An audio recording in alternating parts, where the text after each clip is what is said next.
Okay, perfect. So the lecture is on can't miss ischemic EKGs, okay? So it's not about kind of the obvious STEMIs.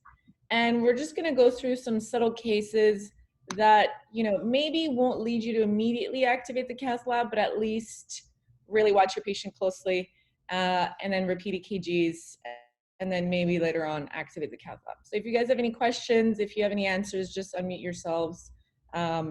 And interrupt me at any point in time. Oh. Okay, so hopefully you all remember, your leads and your Eindhoven triangle, and so I don't have to go through that again, but I'll have the PowerPoint available to you guys after so you can review it if you'd like. I hope you remember the QRS complex as well. And then this is kind of usually how you would analyze your EKG. Most of the time when you're looking for ischemia, you would focus, on the ST segment changes, but we'll look at kind of exceptions to that and where else to look for signs of ischemia in your patient. So does anyone know what the diagnosis here is? I hope everyone. I mean, this is an obvious one. I think my mother would be able to diagnose this. No offense to my mother, she's just not in medicine. So we're not going to go look at these kinds of EKGs because these are obvious, hopefully, for all of you at this point. And if you all remember your universal definition of MI, right, your ST segment elevation in two contiguous leads, which is different depending on the age and the sex of your patient. All right, so let's take a look at the first one. So this is the part where we're going to be answering questions. So if you'd like to unmute yourself, does anybody notice anything abnormal in this EKG?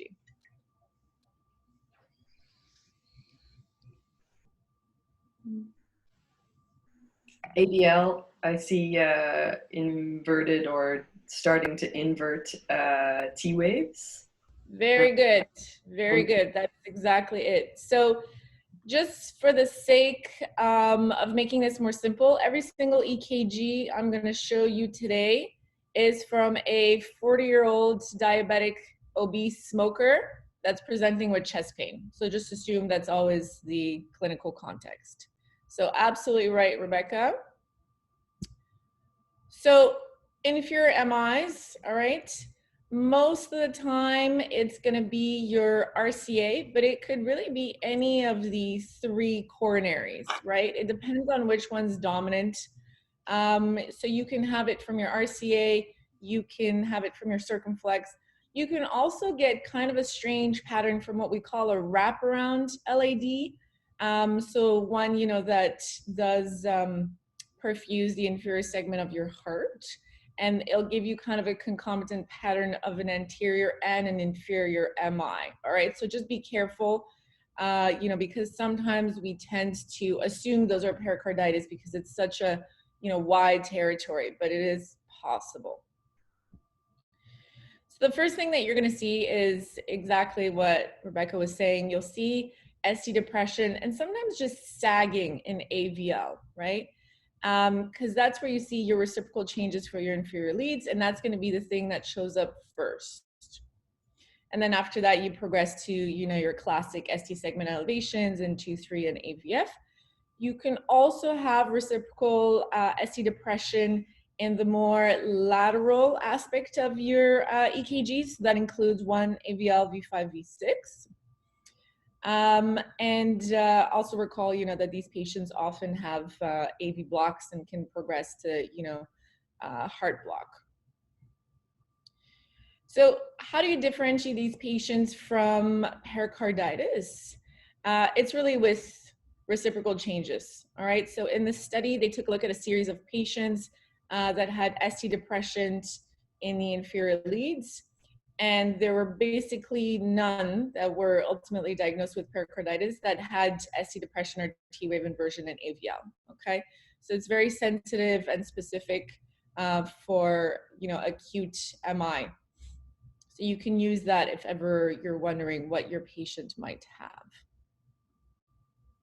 So let's take a look at more examples. This is the one that we saw previously, now more obvious. And now we're kind of going into the, what you should be seeing on your repeat EKG if you've been paying attention and you've asked your nurse to do another one. So here you can see quite obvious ST depressions, and then you're starting to have your more classic changes in the inferior leads. Here, this one, I mean, I think is obvious for everyone, but ultimately that's what it's going to be. Any questions at this point? No? Perfect. Okay, what about this one? What do you guys notice about this EKG?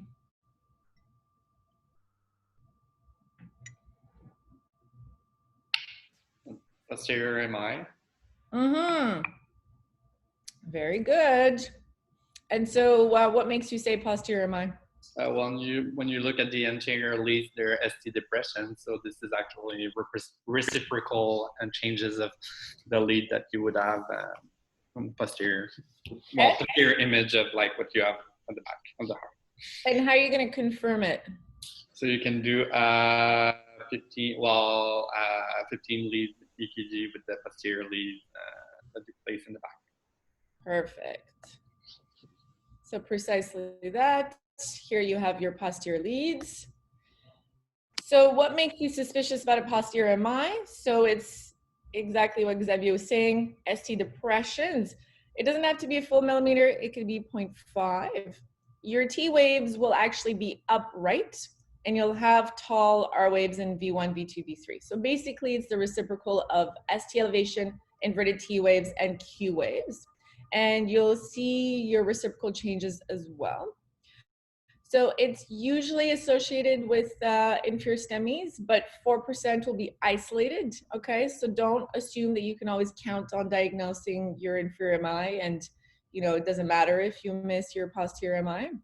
And then when they're isolated, it's usually because of, circumflex, either dominant or non-dominant, or it can be off a marginal, off your circumflex as well. So the way that you confirm it is you do your posterior leads near the scapula. And the cutoff is 0.5, right? Because you're a little bit further away from your heart. If you want to increase your sensitivity, it's actually, by the book has to be more than 1 millimeter in men less than 40 years old. So this is how you would be doing them. And then this is what you should find. So this one's fairly obvious. And if you don't catch, the ST depression in V2, V3, then hopefully you catch the inferior ST elevations. And then you confirm, and this one's well above, 1 millimeter ST elevations. Recall that you only need one lead as well. You don't need 2 leads in your posterior MI. Okay, and what about this one? What do you guys notice about this one?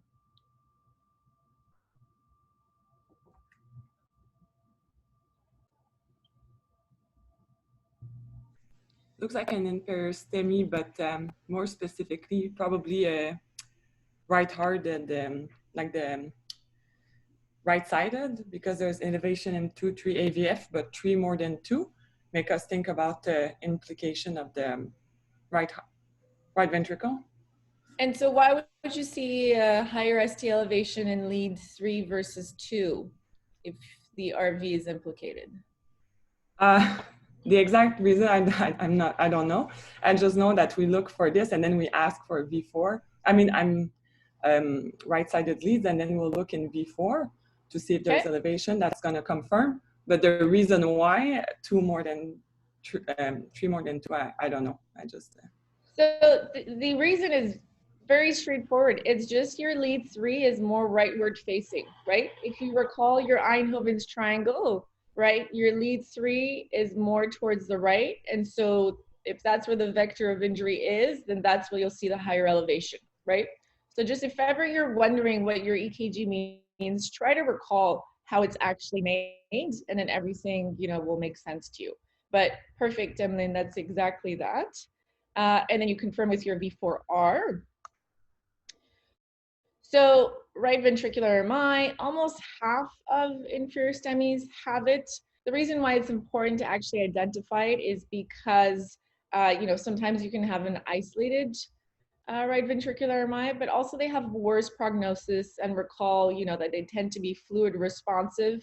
So you would want to avoid nitrates with these patients at risk of, you know, severe hypotension.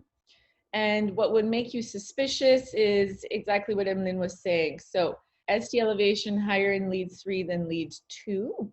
ST elevation in V1 more than V2. And then if you have ST elevation in V1 and ST depression in V2, it's actually highly specific for a right ventricular MI. And again, it's because V1 is, you know, on your standard EKG, the lead that looks the most at the RV. So this is how you would, you know, take a look at your RV. You can actually flip the entire EKG and do it entirely on the right side. It's usually not that necessary, but it's nice to include, you know, V3 and, you know, V4 right next to the sternum. And you also only need 0.5 millimeter ST elevation. 1 if you have a male that's less than 30. Okay, what about this one? So far everything's been really easy. So we're gonna go to a little bit more difficult EKGs. This one is very subtle.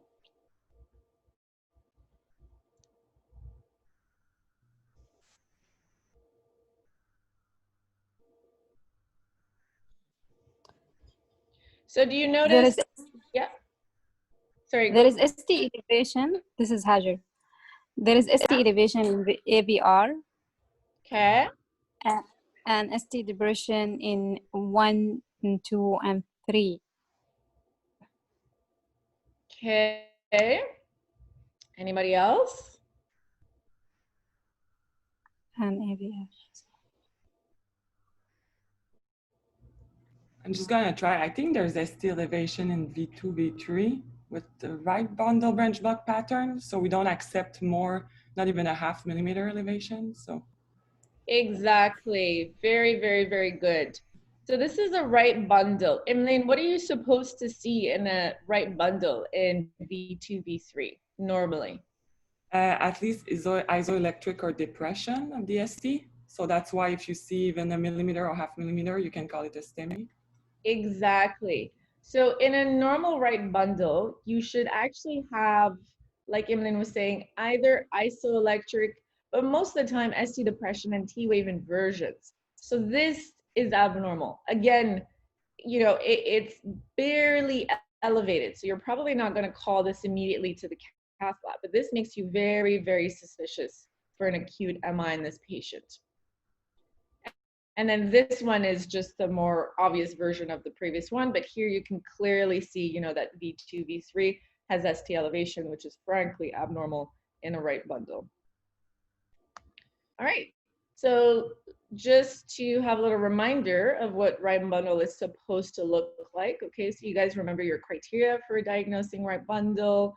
And so typically it'll have ST depression and T wave inversion in V1, V2, V3, like you guys see kind of here in V1.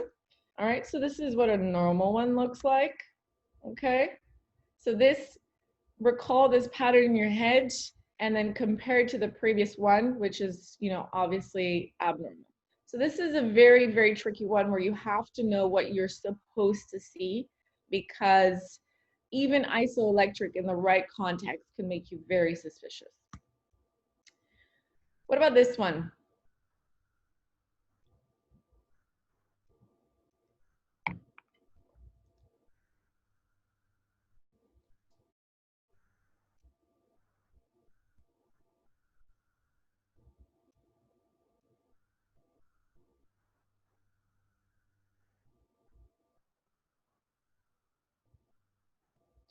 So as a clue, it's related to what we were just talking about.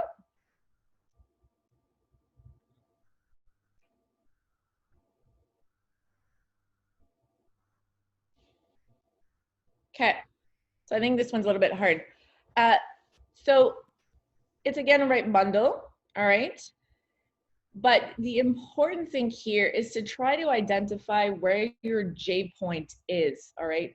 where does the QRS go into this ST segment? And is that depressed like it should be, or is it elevated? So the most obvious one is in V4, okay? If you take a look at V4, the J point, I can't really point, but the J point is frankly elevated, right? And when you take a look at V2, V3, you see, you know, that it's starting to be above the isoelectric line, all right? So this is also abnormal. It's super tricky because here you actually have T-wave inversions, all right? But you need to know where your J point is. So let's look at it a little bit more in detail. All right, so here, they're trying to identify the J point for you, okay, and lead V1, V2, V3. So you can see that it's just barely elevated. And then in V4, it's quite elevated, but you need to know where the J point is. Otherwise, you know, you've completely lost the game. The other trick is that in the inferior leads, you actually have ST depression and T-wave inversions, all right? So that makes you even more suspicious because you have reciprocal changes, okay? So this is actually an acute STEMI. Do you guys have any questions about this one? Carina, can you Yes. point to the J point? So it's where the line is. For some reason, I can't point on my PowerPoint, but it's actually where the line is, like the dotted line on this image. So that's where the J point is.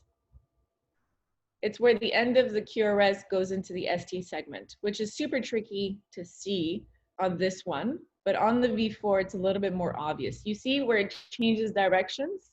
That's where it is. Okay, yeah, I saw it now. Okay. Okay. And this one, a little bit more obvious as well. Okay, what about this one? So a little related to what we were looking at before, but just with an additional flavor. Anything that you guys notice that makes you maybe even more worried?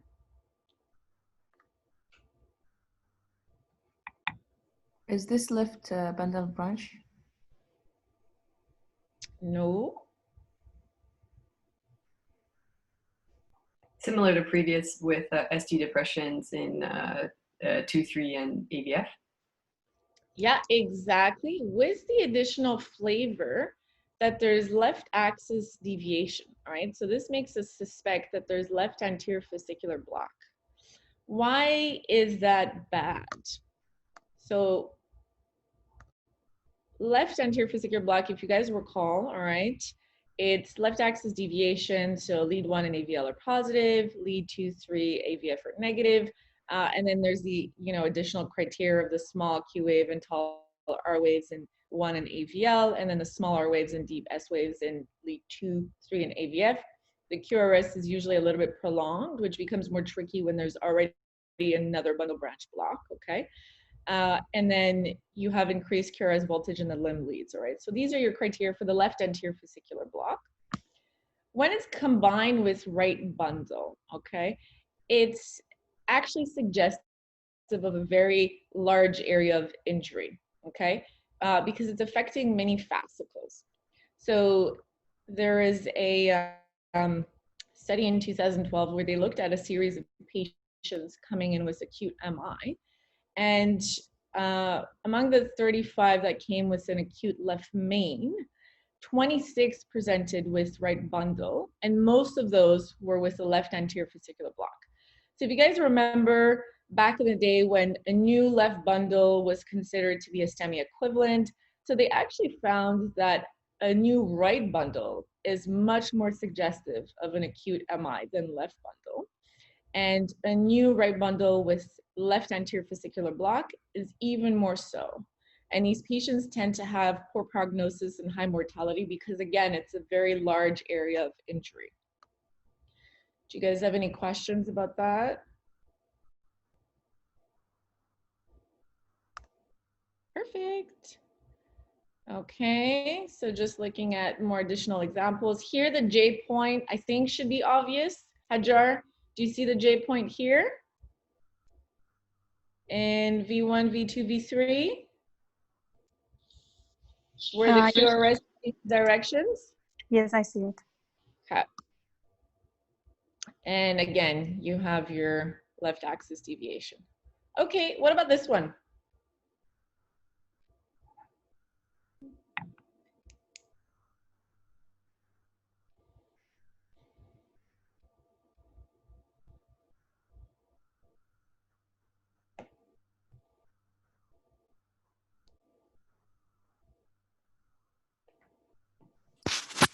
So here we have ST depressions in V2, V3, V4, V5, pretty much everywhere, which are going the wrong way. They're concordant. Good. Okay, and what kind of rhythm is this, Nina? What do you notice? Yeah, it looks like dissociation. Okay, do you notice anything right before the QRS? So there are P waves, Mm-hmm. but they don't seem consistent. And what else is there right before? You can see it well in lead 2. Oh, actually 1 even. Oh, it's a pace rhythm. It's a Okay, right. So yeah, okay. Okay. So let's talk about left bundle. So I think you guys remember how to diagnose left bundle. Again, QRS duration of more than 120 milliseconds. So you have your dominant S wave in lead V1, which is your kind of W pattern.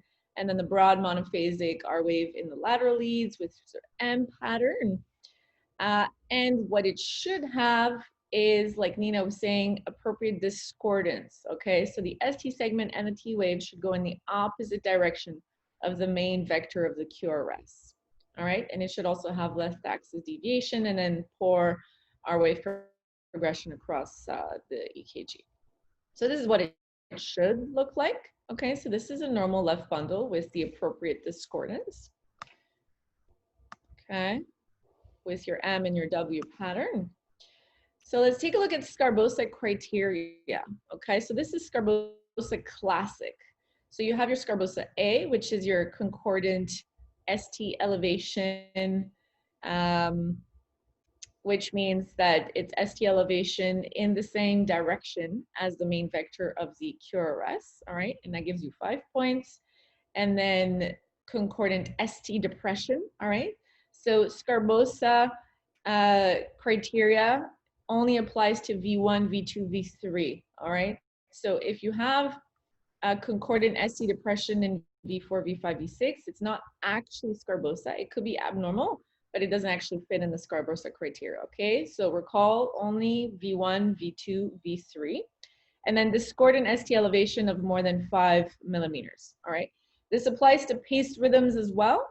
And you only need 1 lead for it to be positive, okay? You don't need 2 consecutive leads for it to be Scarbosa positive. So if we take a look at our previous EKG, now becomes obvious. So recall, oops, sorry, I went a little bit too fast.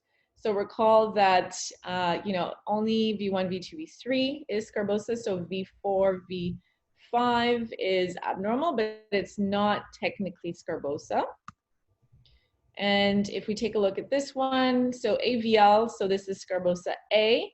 So ST elevation that is concordant with the QRS, so that's abnormal. And again, you only need 1 lead.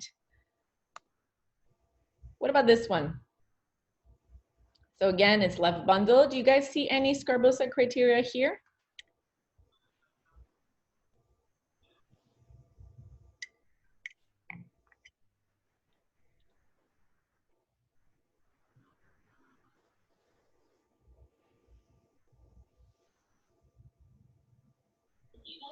And then inferior leads. Sorry? Inferior leads. Okay, and which one? Which Scarbosa? No, sorry. Let me rephrase. AVF. Okay, and which Scarbosa criteria is that? Concordant rays. Well, it's borderline because the RNS. No, Are ignore they? what I said. Yeah. No, Huh? So if you take a look at Scarbosa Classic, there's actually no criteria on this EKG. So by those previous criteria, we would call this normal, but so you were on the right track. The inferior leads are the ones that are a little bit suspicious.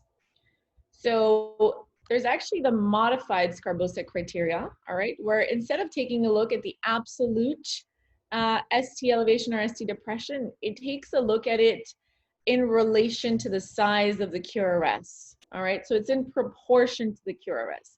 If you have ST elevation that's more than 25% of your QRS, then that's actually a modified Scarbosa C criteria. And it's been validated and it has a higher sensitivity and specificity than the original criteria.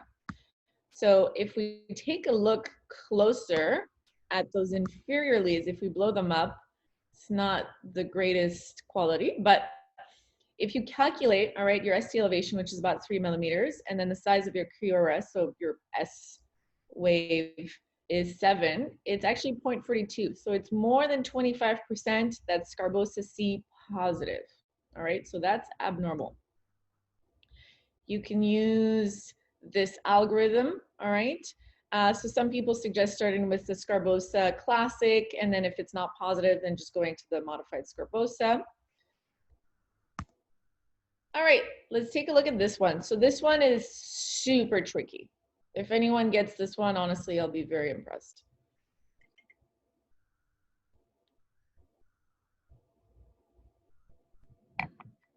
So again, a 40-year-old, oh, actually 50-year-old in this case, smoker, obese, diabetic with chest pain.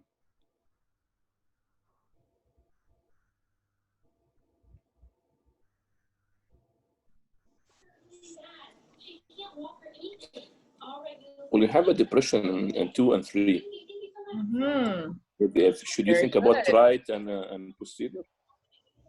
Very good. Anything else that you notice?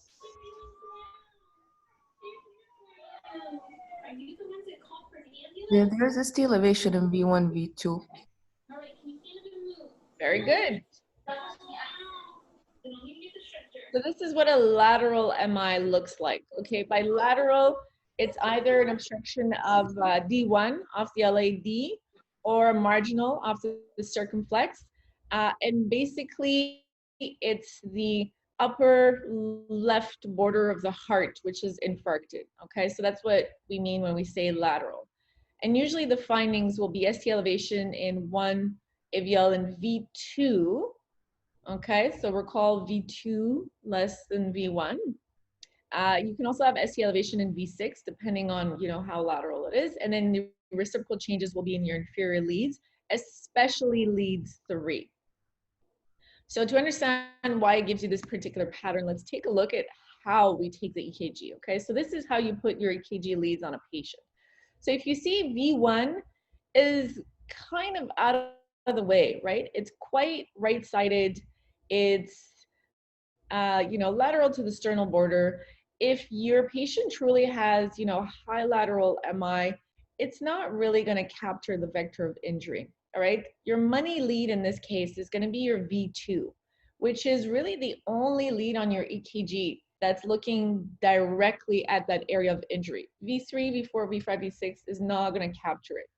So this is one example where you'll have ST elevation in one lead, V2, and no other classically contiguous leads. But if combined with ST depression in lead 3, it's very, very, very suspicious for a high lateral MI, all right? And if you guys recall exactly where lead 3 is, it's right at the opposite of this vector of injury, which is why that's where you have the most obvious ST depression. Do you guys understand? So yeah, can you show the EKG again? Okay, so here's the EKG. If you take a look at lead 3, okay, so lead 2 and lead 3 and AVF, all right, have ST depressions and T-wave inversions. And then V2 is starting to have some ST elevation, and it has kind of that check mark sign where the QRS very rapidly goes into the ST.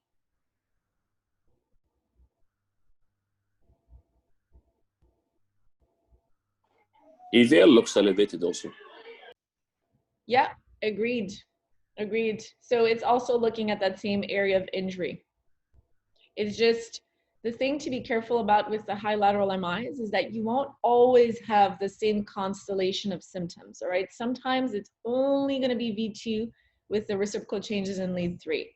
Hopefully you'll also have, you know, one in AVL, but not always, okay? So this is kind of a little bit of a more obvious example. So lead V2, you can see now there's really ST elevations. You know, your lead 3 has reciprocal changes. But then if you take a look, AVL looks fairly normal. Lead 1 looks fairly normal. And then 2 and AVF don't really have that many changes. So this is an example where V2 and lead 3 are the only ones that are giving you any kind of indication that this patient might be having an acute MI.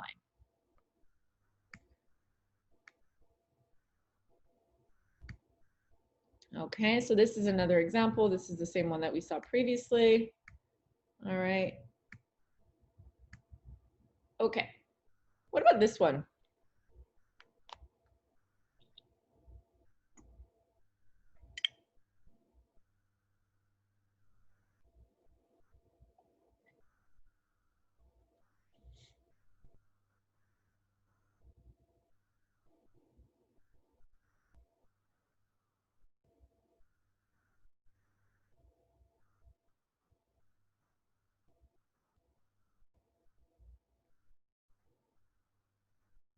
Okay, so this one is also very, very tricky. And let's dive in. So this is a subtle STEMI, all right? So the things that are suggestive of a STEMI is first the shape of the ST segment, okay?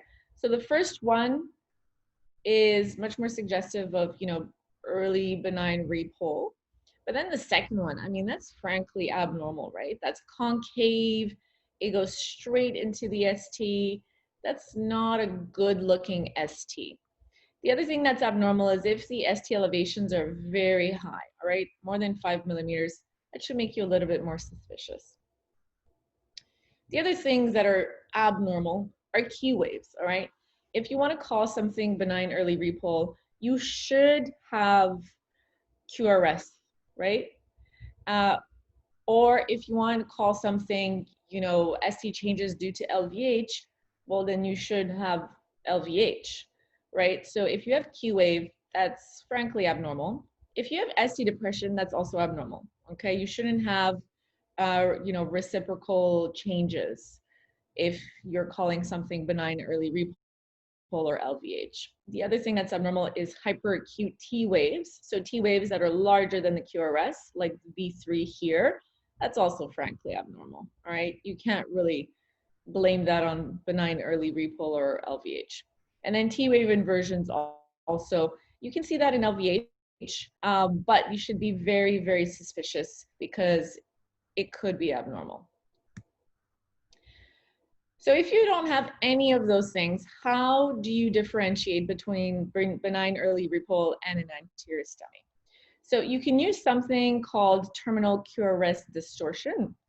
I don't know if you guys follow the Dr. Smith EKG blog, but basically, you know, this is his research, all right? So what he's found is that you can use what's called terminal QRS distortion to identify these subtle STEMIs. So if we take a look, J point is like we were saying before, where the QRS meets the ST, all right? So you see some examples. It's basically where the QRS changes directions to go into your ST segment. Now, S wave is a deflection at the end of your R wave that dips below the level of the PQ junction, okay? So below the level of the isoelectric line. And then a J wave is any positive deflection above the level of the ST segment. Okay, so you see an example in E, that's a J wave. It's that little blip that goes back up. Okay, so it's not the J point, it's called a J wave. And terminal QRS distortion is the absence of both an S wave and a J wave in V2, V3, okay? So I'm gonna explain it a little bit better, but if you wanna diagnose benign early repole, you have to have either an S wave or a J wave in both V2 and V3. So if V2 has neither an S wave nor a J wave, it cannot be benign early repole. And then same thing for V3. If you don't have an S wave or a J wave, it cannot be benign early repole. Doesn't necessarily mean that it's a STEMI, okay? But it is highly specific for it. It's just you can't call it benign early repole, all right? You have to find some other explanation for the fact that you don't have these things. Do you guys have any questions about that? Oops. Can you show us the EKG again? Again. Yeah.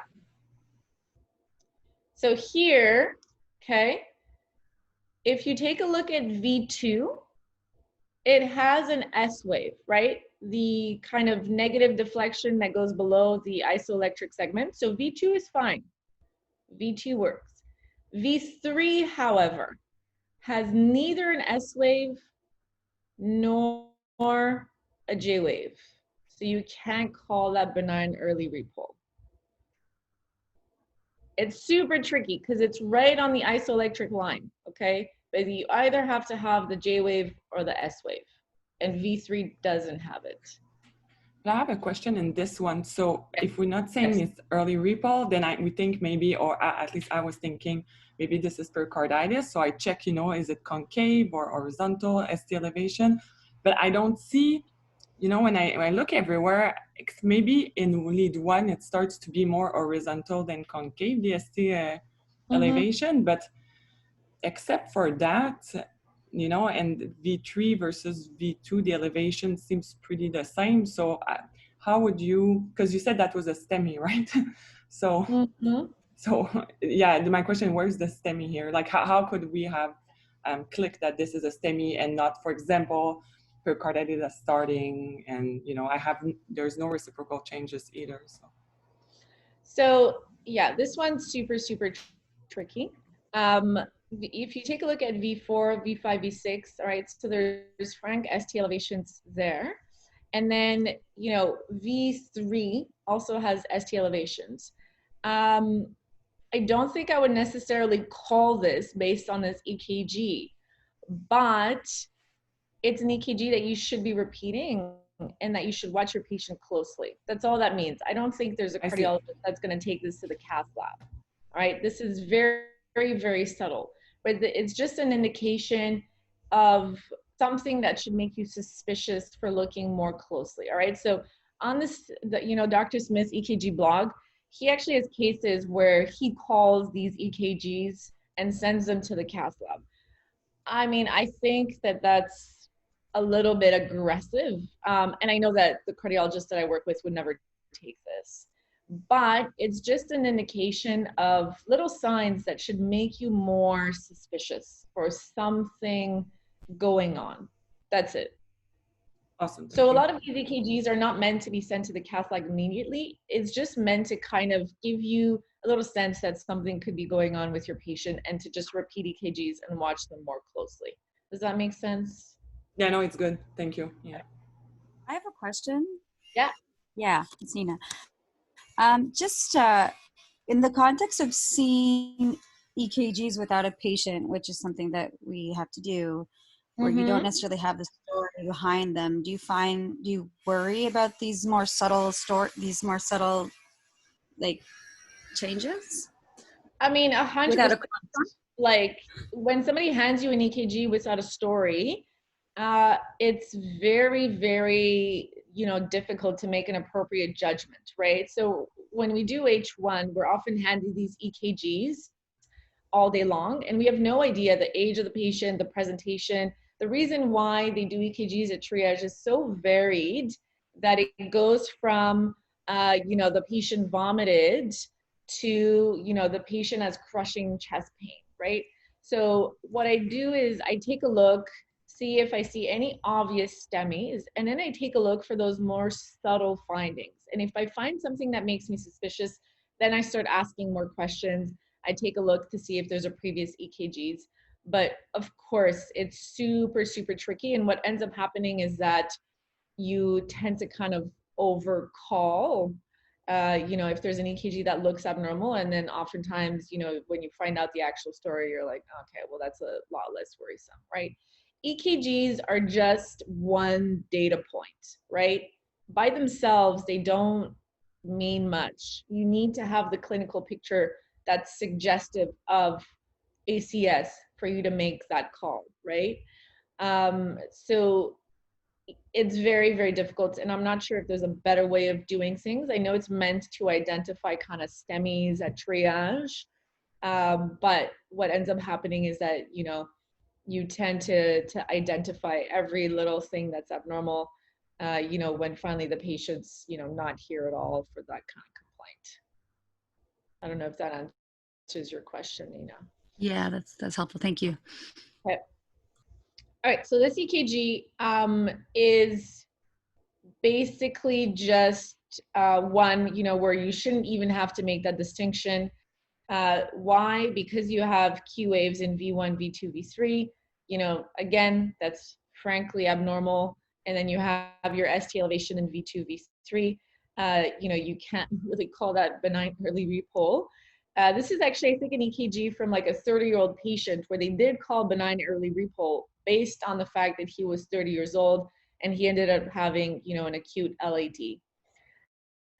Can this patient have had, you know, Q waves and persistent ST elevation because of a previous MI with an LV aneurysm? For sure. But to make that call, you need to know that he's had a previous MI and previous EKGs that look exactly like that. Is that okay with everyone? Sorry. Carina, I just want to highlight a comment from Mark Bake here. Yeah. One sign you need to pay attention to is the shape of the junction at the J point, which is squared. This can be a sign of ischemia. I think on the last EKG, it demonstrated that nicely. I think maybe actually the next one we'll see. So I think this is a good example of what Dr. Bake was just talking about, the shape of the ST. If you take a look, you know, this starts being kind of the concave ST shape that we don't like, right? It's not, you know, the nice concave smiley face. So this is another, you know, form of ST segment elevation that should make you very suspicious, all right? And the fact that you have some terminal T wave inversions as well should make you very suspicious for starting, you know, something starting to brew in that area. I don't know if Dr. Bake agrees with this one.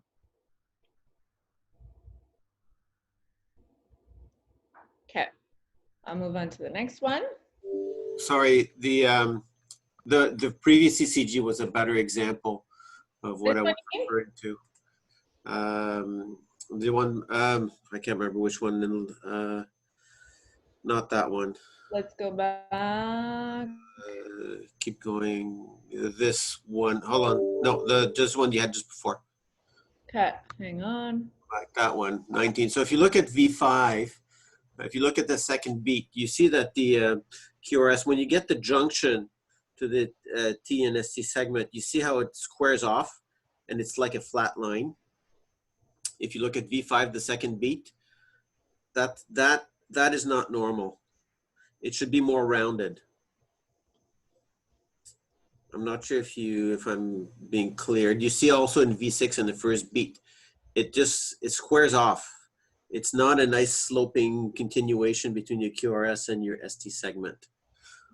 So I think, oops, let me go forward. So I think maybe this here, you know, the first kind of ST that you see, that's a nice sloping, yep. Gradual ST. Is that what you're talking about, Dr. Bake? The first yeah, one your transition should not be almost like a flat line and then your ST. It's that junction there that that you need to pay attention to. And it's not diagnostic specifically, but you should be suspicious when you see that there's a sign of ischemia. It is one of the subtlest things that you may come across. Okay, so this one here is another example of you know, an ST segment that should make you suspicious for something brewing. So you can see, you know, what Dr. Bake was talking about as well. It's not the nice upsloping in V2. It's kind of going straight into the ST, and then there's the terminal T wave inversions. And then you also have some ST sagging in the inferior leads, some reciprocal changes, which also is not normal. So this one here is a good example of QRS distortion, all right? So if you take a look at V2, one of the things that should make you suspicious is the size of the T wave, okay? That is a very large T wave compared to the QRS that's preceding it, all right? Your T wave shouldn't be that big. That's what a hyperacute T wave looks like. And then if you take a look at your V3, you see that you don't have an S wave, okay? So there's nothing that dips below the isoelectric line. And there's also no J wave, all right? So there's no upward blip. So you have both a hyperacute T wave in V2, and then you also have terminal QR wave distortion in V3, all right? So this is very suggestive of an anterior STEMI, and you should watch this patient very closely. The other thing is there are some Q waves, you know, in V3, V4, V5, which are starting to brew as well. Okay, so what about this one? What do you guys see in this one?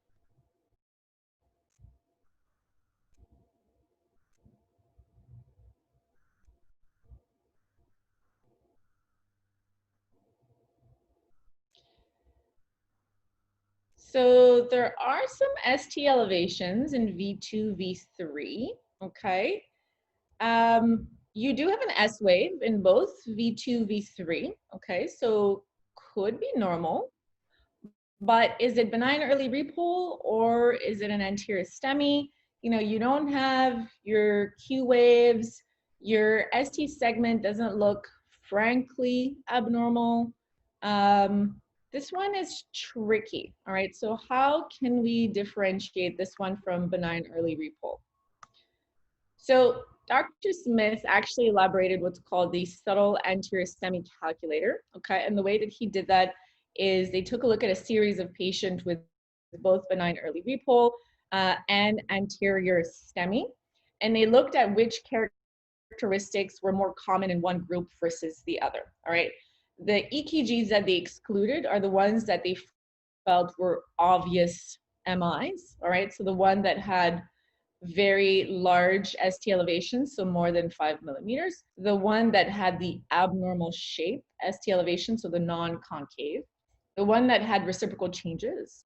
The one that had terminal QRS distortion in V2, V3, any Q waves, and then any T wave inversions. Okay, so those weren't even included in their study because to them, they felt like that was an obvious STEMI and nobody needed a calculator to differentiate that from benign early repole.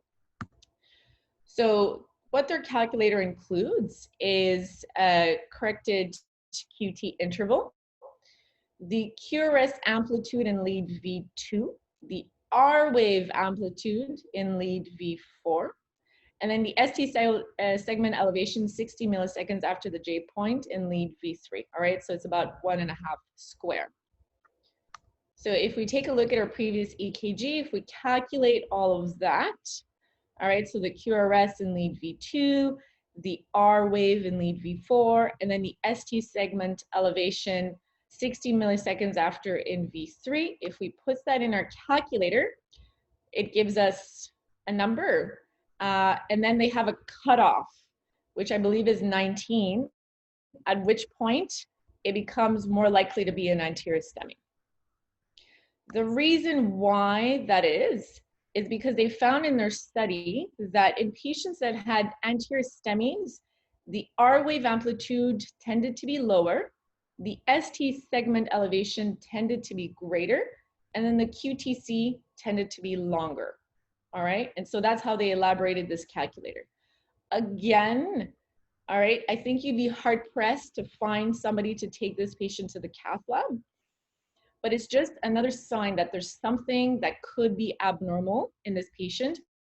And I find this is especially useful in those kind of, 40-year-old male patients that are coming in and you're not too sure if, this could be in the realm of normal, and you're not too sure if it could be an anterior STEMI. This is another tool that you can use to help yourself. Do you guys have any questions about that?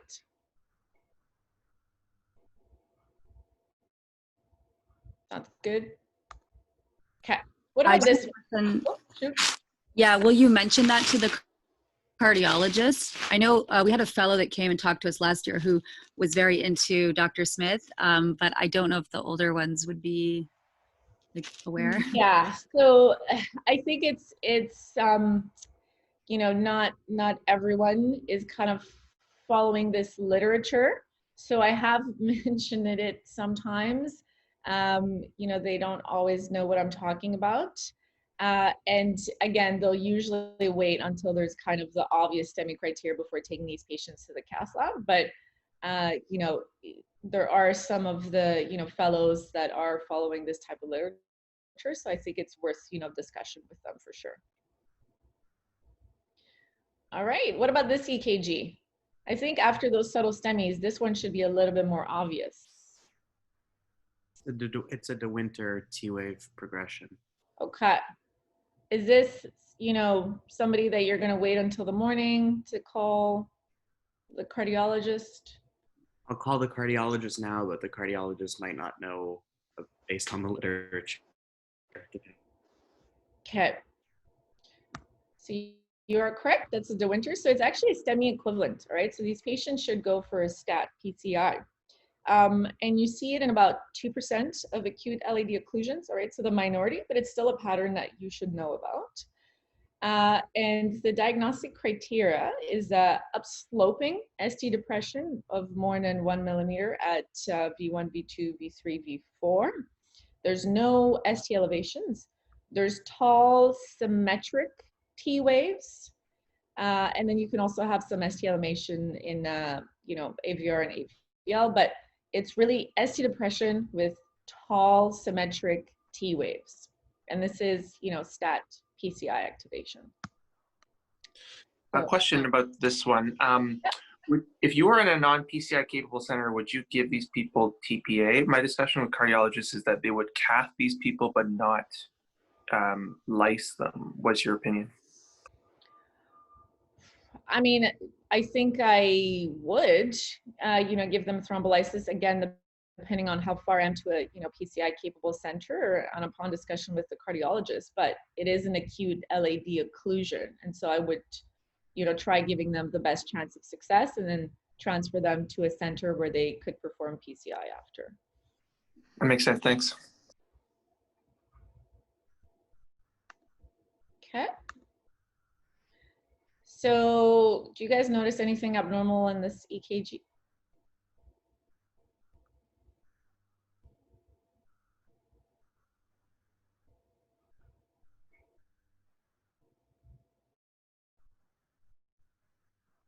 I think we have EKG fatigue.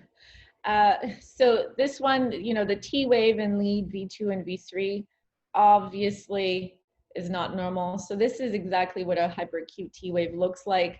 So you can fit the entire QRS in your T wave. And this is a sign of acute ischemia, all right? So when you have an occluded coronary, the first thing that you'll see is these hyperacute T waves. Before you even get your ST elevation, this is what you'll see. So this is very, very early on in your coronary occlusion. Okay, and then here in lead AVF, we see another example. And then the other thing that should, kind of give you an indication is, again, your ST depression and AVL. But just recall, it's not the absolute size of the T wave. It's the size of the T wave in relation to your QRS. So you see in AVF, it absolutely dwarfs your QRS. That's not normal. Okay, so it's the first thing that you see whenever a coronary artery is occluded, and then after that, you have your ST segment elevations. Okay, what about this one?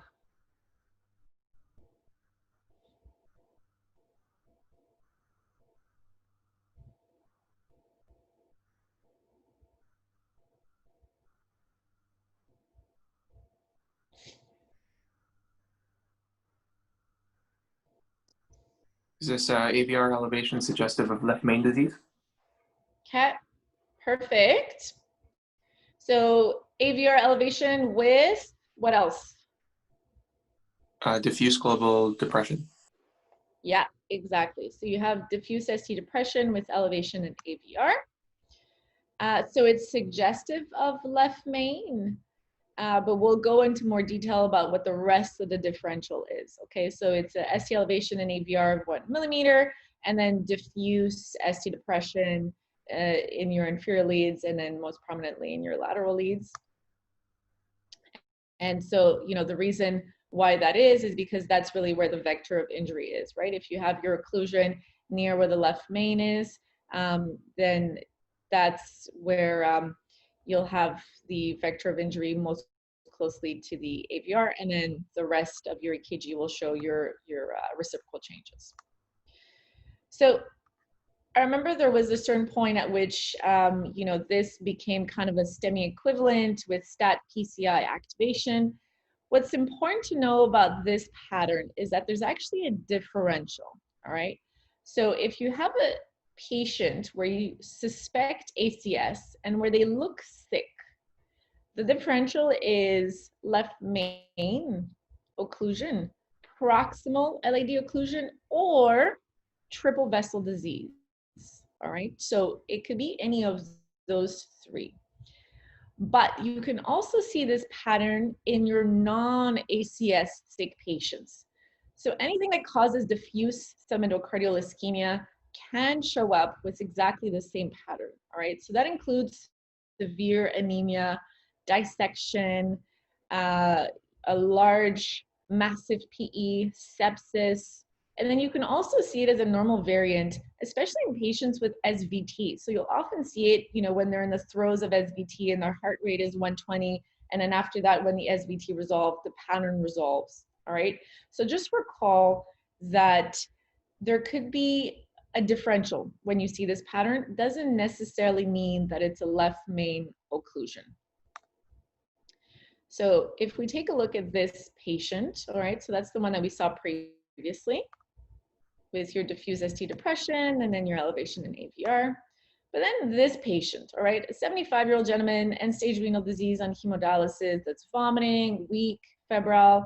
We see the exact same pattern, but turns out that this patient had hyperkalemia, all right, potassium at 6.8, had sepsis, white count at 30, and then once the hyperkalemia resolved, and then once the sepsis was better controlled, the pattern resolved, all right?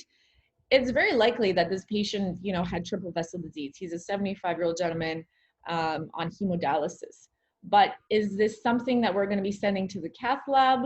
Most likely not, right?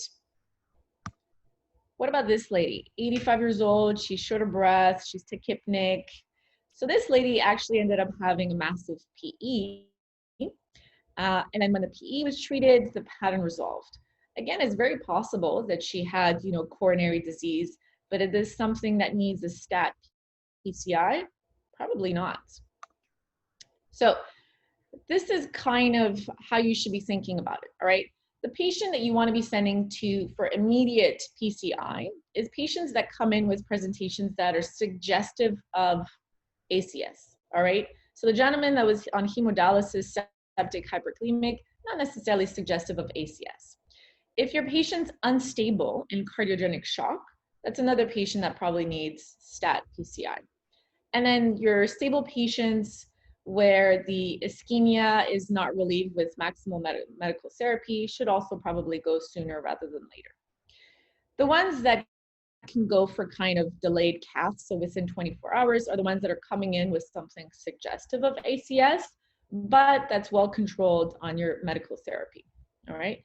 And then the ones that likely don't need cath are the, two patients that we just spoke about, okay? So the ones that have some kind of, underlying sepsis over massive PE, likely the patients that are presenting with, hypertensive pulmonary edema, and then the patients, that are tachycardic, like your SVT patients, where, it resolves after you treat, the underlying cause. The thing to remember as well is if you're going to be sending these patients for PCI, because some of these patients end up having a CABG, your cardiac surgeon may not want you to fully anticoagulate them, okay? So before you give, your full antiplatelets, your Plavix, maybe discuss it with your cardiologist and see if they really want it or if they want to wait until they see the coronary anatomy during the cath. Do you guys have any questions about this?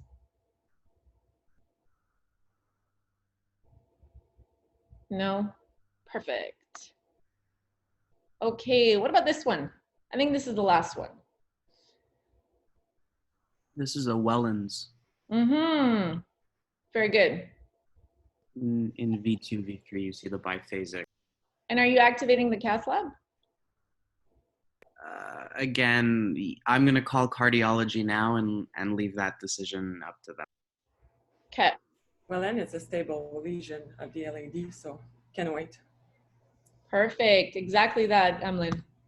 So Wellens is a critical stenosis, all right? So not complete occlusion of the LAD. Classically, the patient recently had chest pain, but now can be pain-free. There's usually minimal or, even no biomarker elevation. They usually don't have Q waves because, again, they haven't fully infarcted. It's a stenosis. And then the pattern that you can see is either your biphasic T-wave pattern, so that's the type A Wellens, or your deep symmetric T-wave inversion, so that's your type B pattern. And what's important to remember is that it's actually a reperfusion pattern. You shouldn't be stress testing these patients because they're at risk of cardiac arrest. And it's an early PCI, but not a stat cath lab activation, all right? So these patients can definitely wait until the morning. Okay, so this is taken from the MCRIP website. So it's all of the reasons that you should be activating your cath lab. So we've covered most of these. And then just to finish off, kind of, the take-home messages is that the most important thing that you can do is repeat EKGs. Again, a lot of these, you're not going to activate the cath lab based on that one EKG, but it's an EKG that looks abnormal and will lead you to pay close attention to your patient and then repeat EKGs. The other thing to remember is EKG is only one data point, all right? It always has to be taken in context.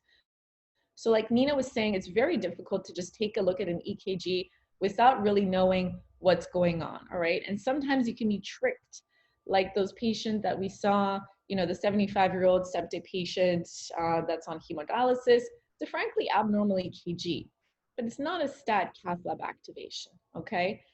And then the other thing to remember is that ST elevation MI doesn't always have ST elevation, all right? There are other reasons that lead you to believe that your patient has acute coronary occlusion that needs to be relieved immediately. And so just know, to look out for those patterns as well and not just ST elevations. And that's it. Was that useful for you guys? Did you guys learn some things? So useful. Thank you so much. Awesome. So that's it. I appreciated the right bundle, tricky J-point stuff. Those have definitely confused me before. Awesome. I can send you guys the PowerPoint so you can, have it on hand and take a look at it again. Sure. You can forward it on to me and I'll forward it on to everybody else.